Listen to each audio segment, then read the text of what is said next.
लहरों से डरकर कभी नौका पार नहीं होती, कोशिश करने वालों की कभी हार नहीं होती। जी हाँ, यूपीएससी 2023 जो कि देश की सबसे बड़ी परीक्षा, उसमें जयपुर के आशीष कुमार सिंगल ने ऑल इंडिया में 8वीं रैंक यहाँ मिली है उनको। और साथ में उनके जो कह सकते हैं कि उतार चढ़ाव वाले जो दौर रहा है, उससे वो निकलकर आज 8वीं रैंक पर पहुंचे हैं। आशीष कुमार सिंघल हमारे साथ हैं, लेकिन उनके बारे में जब उनसे ही जानेंगे तो आपको भी बड़ा इंटरेस्ट लगेगा। आशीष जी, आपको सबसे पहले बधाई। बहुत बहुत धन्यवाद। आशीष जी, बड़ी जर्नी रही है आपकी, उतार चढ़ाव बैरियर्स बीच में आपके आए, लेकिन 8वीं रैंक हासिल हासिल कर लिया आपने। जी हाँ, बहुत अच्छा लग रहा है इस बात को लेके कि मैं जैसे मैं देखता हूँ ये अपना पांचवा अटैम्प्ट था। और पहले अटैम्प्ट में मैं मेंस में फ़ेल हो गया था, फिर दूसरे अटैम्प्ट में प्रीलिम्स में फ़ेल हो गया, फिर थर्ड अटैम्प्ट में फिर से मेंस में फ़ेल हो गया, और फिर उसके बाद फोर्थ अटैम्प्ट में प्रीलिम्स में फ़ेल हो गया। तो ये सब उतार चढ़ाव जब आते थे, उसके बाद अभी भी मेरे को जैसे पूरा यकीन नहीं था कि मैं शायद पास हो पाऊँ ना हो पाऊँ, लेकिन अभी हो गया है, रैंक भी अच्छी आ गई है, तो डेफिनेटली बहुत अच्छा लग रहा है अभी तो। कहते हैं कि सफलता जितनी बड़ी हासिल होती है, उतनी असफलताएं भी रहती हैं। हाँ, असफलताएं जो होती हैं वो क्या है, हमको पुश करती हैं कि हम फिर से उठ खड़े हों और ज़्यादा मेहनत करें और अच्छे अंकों से पास होकर आगे बढ़ें। मनोबल कहीं गिरा आपका इस दौरान, क्योंकि 2017 से लगातार आप कोशिश कर रहे हो कि इस सर्विस में आने की। हाँ, मैं 2018 से मैं लगातार कोशिश कर रहा हूँ। मनोबल तो गिरता ही है, देखो कई बीच में फेल्योर आते हैं, फेल हो रहे हो बीच में। बट मैं हमेशा एक ही मानता था कि जब मोटिवेशन है हमारा, जब हमारा गोल बहुत बड़ा है, तो उसके रास्ते में बाधाएं भी बड़ी आएंगी। हो सकता है बीच बीच में फेल होंगे, ये मैं पहले ही मान के बैठा था कि फेल हो सकते हैं बीच में। तो उसके लिए हमको मेंटली प्रिपेयर्ड रहना है और उसी हिसाब से तैयारी करनी है। तैयारी करनी है। तैयारी कितनी करी आपने, कितनी मेहनत करी? क्योंकि हर जब असफलता होती है तो सीखने की कई चीज़ें मिलती हैं। क्या क्या सीखा इस दौर में आपने? इसमें मैंने एक ही चीज़ सीखी कि अगर सफल होना है तो लगे रहना पड़ेगा। आपका मोटिवेशन हमेशा स्ट्रांग होना चाहिए कि मेरे को आईएएस ही बनना है, तो मेरे को मेहनत करनी पड़ेगी। मैं फेल हो रहा हूँ, दोबारा उठ के मेरे को करनी पड़ेगी मेहनत। तो वही मेरे को जारी रखने में मदद की उसी ने, और मैं करता गया। जैसे चींटी एक दाना लेकर चढ़ती है, उतरती है, फिर गिर जाती है, फिर चढ़ जाती है, इस तरह का दौर रहा आपका? हाँ, चींटी वाली कहानी तो हम सब सुनते ही हैं। चींटी को हम अपना प्रेरणा स्रोत मानते हैं कि हाँ देखो, एक बार चढ़ रही है, उतर रही है, जा रही है। तो उसी को देख के जीवन में आगे बढ़ते हैं कि भाई असफलताएं तो आएंगी, लेकिन उनको दरकिनार करते हुए, उनसे सीखते हुए हमें सफलता की ओर अग्रसर होना ही पड़ेगा। यूपीएससी तो आपने दिया, लेकिन राजस्थान से जो कह सकते हैं एग्जाम्स हैं वो भी आपने फाइट किए, आरएएस एग्जाम भी दिया, और भी अलग अलग सर्विसेज के दिए, उसमें आपका क्या रहा अनुभव?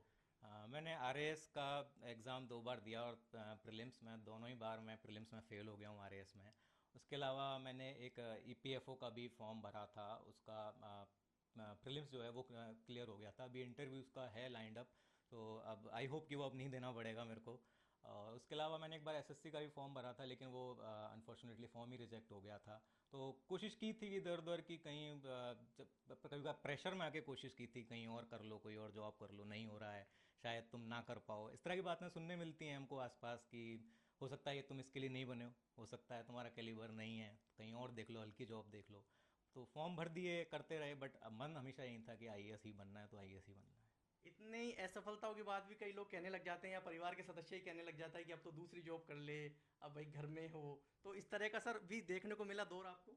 हाँ, क्योंकि मैं घर में रहता हूँ, आसपास लोग भी हैं और रिश्तेदार भी होते हैं, तो सबको चिंता होती है कि हो सकता है कि ये ज़बरदस्ती अपने आप को इसमें रगड़ रहा है, इसको क्या पता शायद कोई ये खुद का ऐसा कैलिबर ना हो, नहीं हो पाए ये।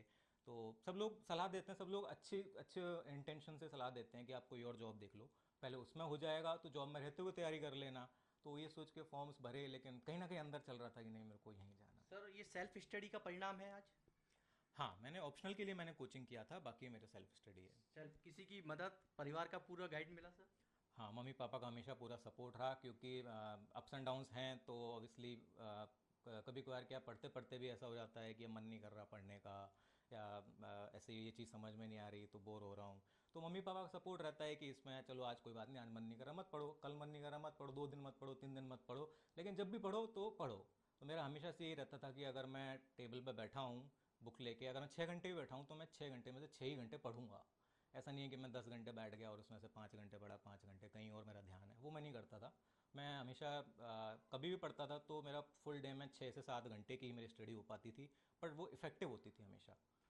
इस सोशल मीडिया के दौर में पढ़ाई को तन्मयता से किया आपने, मतलब कि सोशल मीडिया पे कई प्लेटफॉर्म्स है उनका उपयोग किया या बिल्कुल इसको आपने दूर रखा?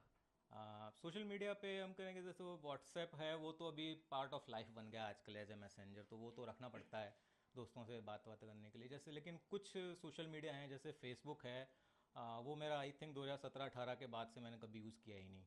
अभी अभी ये इंटरव्यू के बाद मैंने खोल के देखा था क्या चल रहा है लोगों की ज़िंदगी में, देखते हैं कौन कहाँ पहुँच गया।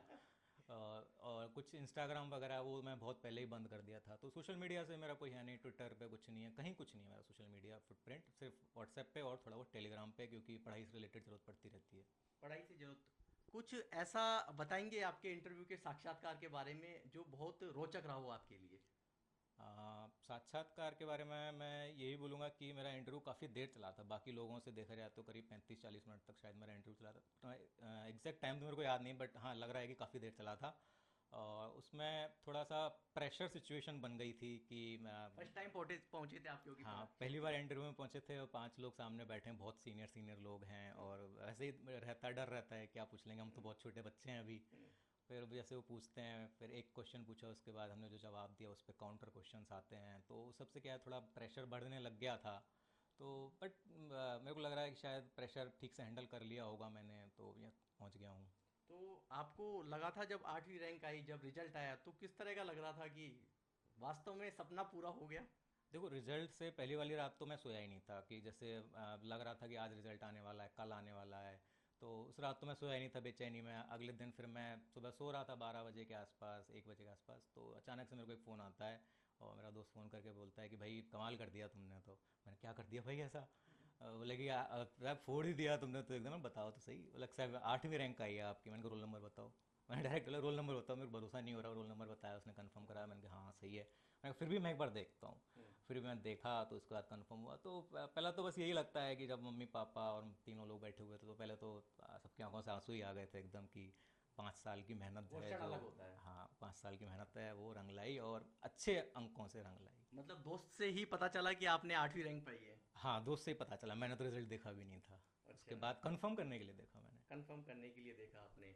तो अब आपने क्या सोचकर यूपीएससी, क्योंकि आईआईटी बीटेक आपने किया, एमटेक आपने कर रखा है, लेकिन क्या यूपीएससी की ओर क्यों क्यों प्रशासनिक सेवा की ओर आपने कदम रखा? मेरा इस लाइन में आने का कारण था कि मुझे लगा कि वहाँ पे डेस्क जॉब, कंप्यूटर जॉब जो है, आईटी की जॉब है मेरी, उसमें मेरा पीपल सेंट्रिक जॉब नहीं है।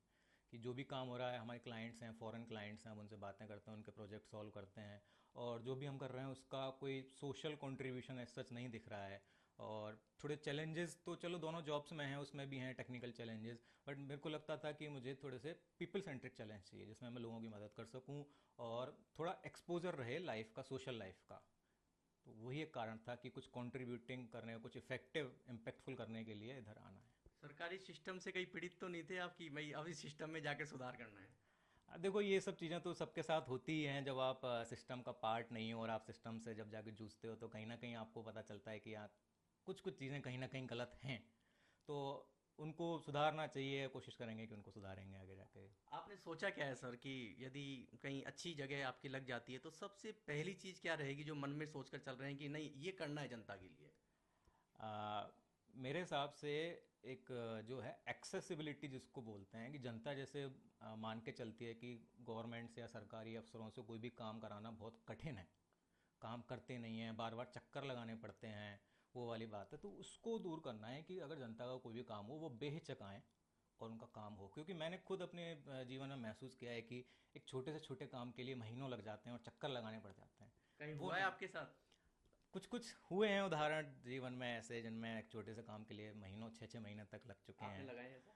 हाँ तो तो शेयर वो कीजिए थोड़ी सा अनुभव, लगता है लोगों को सुनने को अच्छा लगेगा। वो इससे तैयारी से पहले तो कुछ ज़्यादा मेरे को ऐसे याद है नहीं, छोटे मोटे काम थे। लेकिन तैयारी के दौरान भी, जैसे मेरे पापा भी रिटायर हुए थे, तो पेंशन विभाग में थोड़ा सा टाइम लग गया था, 6 महीने तक उनकी पेंशन नहीं आई थी। सिर्फ एक छोटी सी नाम में एक मिस प्रिंट था, वो भी आज से 38 साल पुरानी गलती, 36 साल पुरानी गलती थी, किसी नाम में चंद का चंद्र हो गया था, उसको करेक्ट करने के लिए हमको पूरा गैजेट नोटिफिकेशन तक निकालना पड़ा।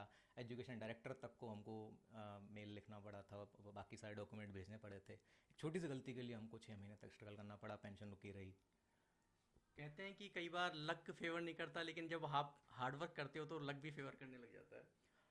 हाँ, देखो लक और हार्ड वर्क दोनों ही साथ काम करते हैं, बट मैं बोलूँगा कि दोनों एक दूसरे को कॉम्प्लीमेंट करते हैं। आप हार्ड वर्क करोगे तो लक भी साथ आएगा, तो और लक है तो आप हार्ड वर्क भी कर पाओगे, क्योंकि दोनों एक चीज़ों एक दूसरे को कॉम्प्लीमेंट करते रहते हैं।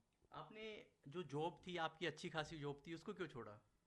वो मैंने बताया कि जैसे कि मुझे थोड़ा नहीं लग रहा था कि मेरे काम कुछ इफेक्टिव हो रहा है, कुछ इम्पैक्टफुल मैं कर पा रहा हूँ, इसलिए लगा थोड़ा पीपल सेंट्रिक जॉब पे जाना है। तो ये क्या आपका स्टडी रूम है? यहीं बैठ के आपने स्टडी करी है हाँ, पूरी? यही यही वो क्या? जगह, यही वो कमरा है जहाँ पिछले 5 साल से मैंने निरंतर पढ़ाई की है। अच्छा अच्छा अच्छा, सारे टिप्स यहीं 6 6 घंटे यहीं आप रहे हो आप? हाँ, मैं यहीं रहा हूँ। हम्म। जब बाहर लोग होली खेल रहे होते थे तो मैं पढ़ रहा होता था। लोग दिवाली बना रहे होते थे या पढ़ रहे मैं होते पढ़ थे? रहा होता था। तो शुक्रिया।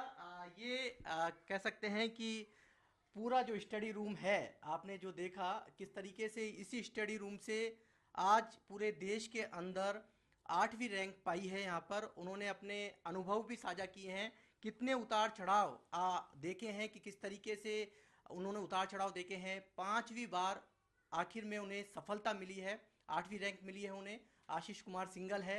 अब लगता है कि उन्हें लगा था कि शायद इस सर्विस में आकर वो जनता के लिए कुछ कर पाएंगे।